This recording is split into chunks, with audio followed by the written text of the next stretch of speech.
Welcome to Earl Nightingale's Lead the Field audiobook. Presented by MBB Biswanath Subhash Panda. If you like this audiobook, please share it with others, subscribe to the channel, and give a like. Session 1. The Magic Word.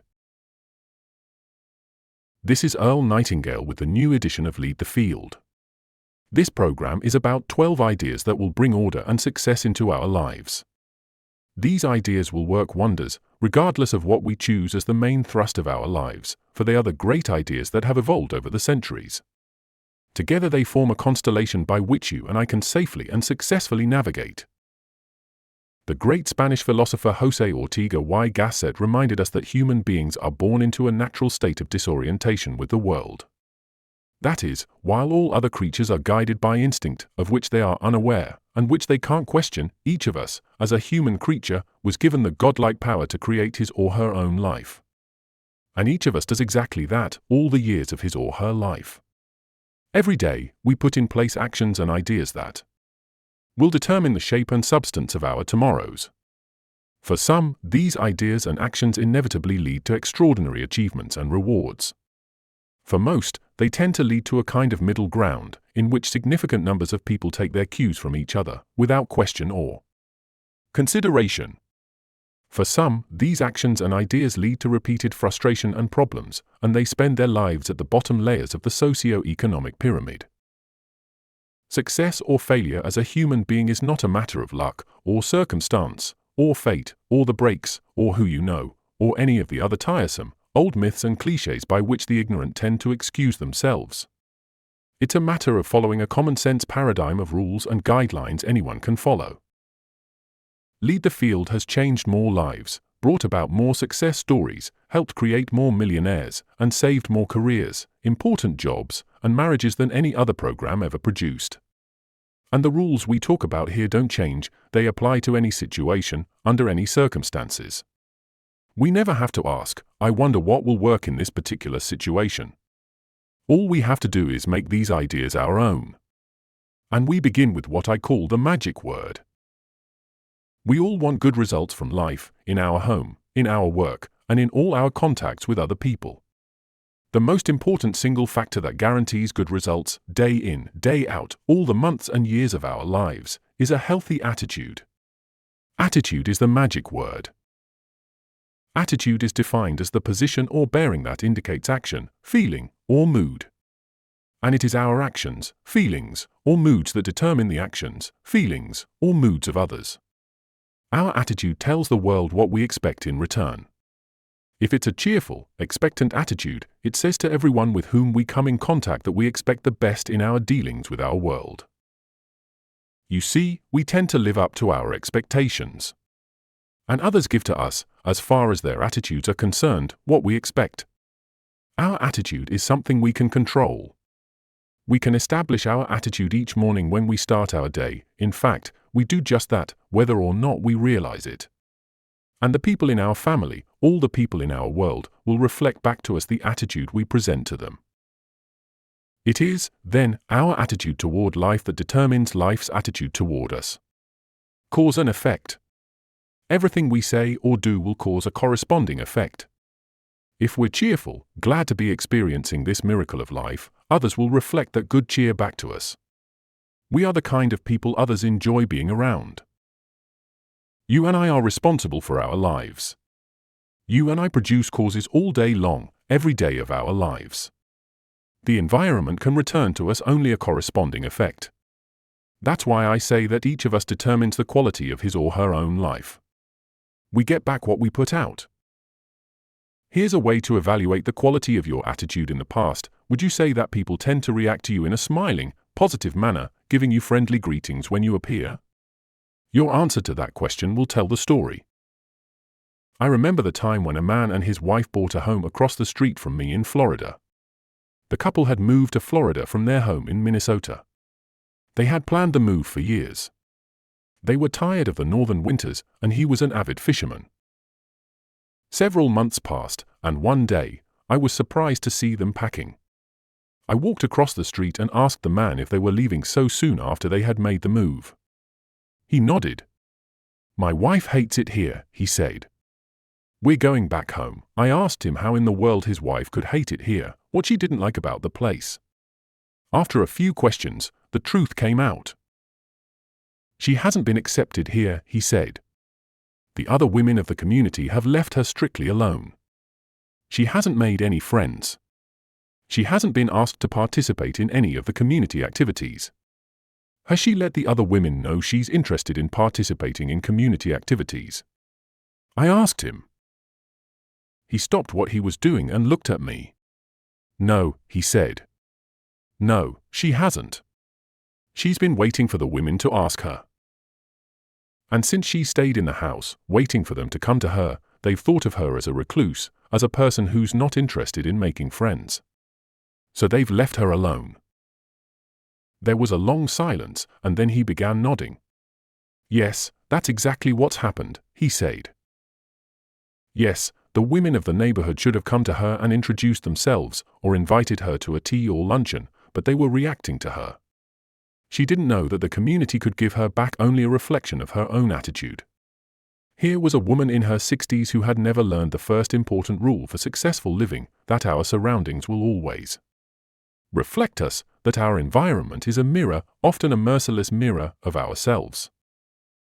As soon as a person begins to change, his or her surroundings will change.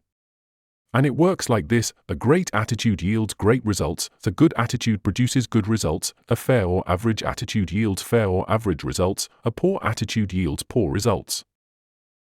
So, each of us shapes our own life. And to an altogether unexpected extent, the shape and texture and the quality or lack of quality of our lives are determined by our habitual attitude. It sounds simple, doesn't it? But it's not quite that easy. For most of us, learning this new habit takes time. But once it becomes a habit-knit part of our lives, our world will change as dramatically as it would if we were walking from a dark cave into the bright light of day. Most people never think about their attitudes at all. For most of them, it's a matter of beginning each day in neutral. Their attitudes are neither good nor bad, they are poised to react to whatever stimuli they encounter. If the stimulus is good, they will reflect it; if it's bad, they will reflect that, too. They are chameleons, going through their days reacting to whatever confronts them. And these are the people of our environment. That's why it's so important for us to control our attitudes, to make sure they're excellent or good. A person with a poor attitude toward learning, for example, isn't going to learn very much. I know you can think of examples of this in your own life. Or if we take the attitude that we can't do something, we generally will not do it. With an attitude of failure, we're whipped before we start. It was William James of Harvard University, the father of psychology in America, who said, "Human beings can alter their lives by altering their attitudes of mind." In trying to describe the attitude that has worked so well for me over the years, I found myself using two important words: gratitude and expectant. First, I'm grateful for the opportunity to live on this beautiful and astonishing planet Earth. In the morning, I wake up with a sense of gratitude. Second, I expect the best. I expect to reach the goals I set for myself. We'll discuss this concept in more detail later in the program. I find the idea of fulfilling those goals agreeable, hence, the attitude of expectancy. I know the world will give me back what I put out in the way of attitude, so it's up to me. I'm responsible. Millions of human beings live narrow, darkened, frustrated lives, who live defensively simply because they take a defensive, doubtful attitude toward themselves and, as a result, toward life in general. A person with a poor attitude becomes a magnet for unpleasant experiences. When those experiences come, as they must, because of his attitude, they tend to reinforce his poor attitude, thereby bringing more problems, and so on. The person becomes an example of a self-fulfilling prophecy. And it's all a matter, believe it or not, of attitude. We get what we expect. Our outlook on life is a kind of paintbrush, and with it, we paint our world. It can be bright and filled with hope and satisfaction, or it can be dark and gloomy, lugubrious. Sometimes, it's hard to convince people that the world they experience is a reflection of their attitude. They take the attitude that if only people would be nice to them, they would be nice in return. They're like the person sitting in front of the cold stove waiting for the heat. Until he puts in the fuel, there won't be any heat. It's up to him to act first. It has to start somewhere. Let it begin with us. Attitude is the reflection of the person inside. Consider, for a moment, the people who go sailing through life, from one success to another, and who, when they occasionally fail at something, shrug it off and head right out again. No matter what people do, wherever you find people doing an outstanding job and getting outstanding results, you'll find people with a good attitude. These individuals adopt an attitude that they can accomplish what they set out to do. They take the attitude that achievement is the natural order of things, and it is. They take the attitude that there's no good reason on earth why they can't be as successful, as competent, as anyone else. They have a healthy attitude toward life and the things they want to accomplish. Because of that, they can accomplish some remarkable things. Others may call them successful, outstanding, brilliant, lucky, and so on. Quite frequently, they are no smarter or more talented than most other people, but they have the right attitude. They find their accomplishments not too difficult, simply because it seems so few others are really trying or really believe in themselves. As to luck, forget it. Luck is what happens when preparedness meets opportunity, and opportunity is there all the time. A person can be very efficient at his or her work, but if the corresponding excellent attitude isn't present, the person is a failure. A robot can do a great job, but only a human being can ennoble work with a great attitude and, by so doing, touch it with the magic of humanness, make it come alive and sing, make it truly worthwhile. That, my friend, makes the difference. Successful people come in all sizes, shapes, ages, and colors, and they have widely varying degrees of intelligence and education. But they have one thing in common: they expect more good out of life than bad. They expect success more often than failure. And they do succeed. There are things you want, worthwhile things. Take the attitude that there are a lot more reasons why you can reach those goals than fail in the attempt. Go after them, work at it, keep your attitude positive, cheerful, and expectant, and you'll get them. And as you do, you'll grow to reach new plateaus and be able to accomplish still more. Remember this: our environment, the world in which we live and work, is a mirror of our attitudes and expectations. If we believe that our environment could use some improvement, we can bring about positive change by adjusting our attitude. The world plays no favorites. It's impersonal. It doesn't care who succeeds or who fails. Nor does it care if we change. Our attitude toward life doesn't affect the world and the people in it nearly as much as it affects us. It would be impossible even to estimate the number of jobs that have been lost, promotions or good grades missed, sales lost, or marriages ruined by poor attitudes. But you can number in the millions the jobs that are held but hated, the marriages that are tolerated but unhappy, the parents and children who fail to understand and love one another, all because of people who are waiting for the world and others to change them. They don't understand that what they're getting is a reflection of themselves. Nothing can change until we do. When we change, our worlds will change. The answer is attitude. How does one develop a good attitude? The same way one develops any other ability, through practice. It's a good idea to stick a small sign on the bathroom mirror which is printed with the word attitude.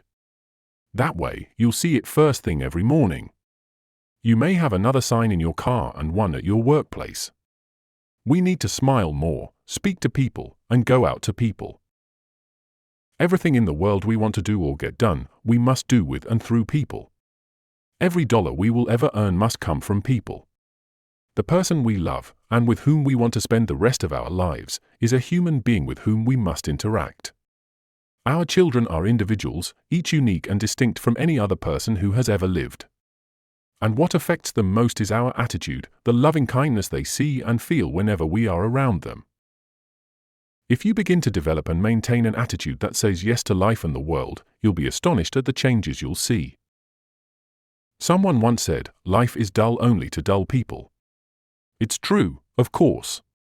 It's true also that life is interesting only to interesting people, and that life is successful only for successful people. We must be the epitome, the embodiment of success. We must radiate success before it will come to us. We must first become mentally, from the attitude standpoint, the people we wish to become. Many years ago, a newspaper reporter asked a famous Los Angeles restaurateur, "When did you become successful?" He replied, "I was successful when I was dead broke. I knew what I wanted to do, and I knew I'd do it.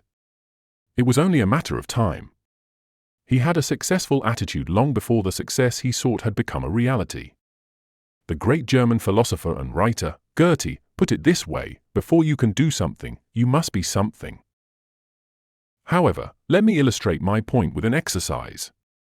If you will conscientiously go about the exercise I will outline, and concentrate on it every day, you will find yourself becoming lucky, as the uninitiated call it. All sorts of wonderful things will begin happening in your life, and it will show you what a great attitude can mean. So here's the exercise: treat every person with whom you come in contact as the most important person on earth. Do that for 3 excellent reasons. 1. As far as every person is concerned, he is the most important person on earth. 2. That is the way human beings ought to treat each other. And 3. By treating everyone this way, we begin to form an important habit. There's nothing in the world that men, women, and children want and need more than self-esteem, the feeling that they're important, that they're recognized, that they're needed, that they count and are respected. They will give their love, their respect, and their business to the person who fills this need. Have you ever noticed that the higher you go in any organization of value, the nicer the people seem to be? It works this way: the bigger the people, the easier it is to talk to them, get along with them, and work with them. So they naturally matriculate to the top. It's their attitude.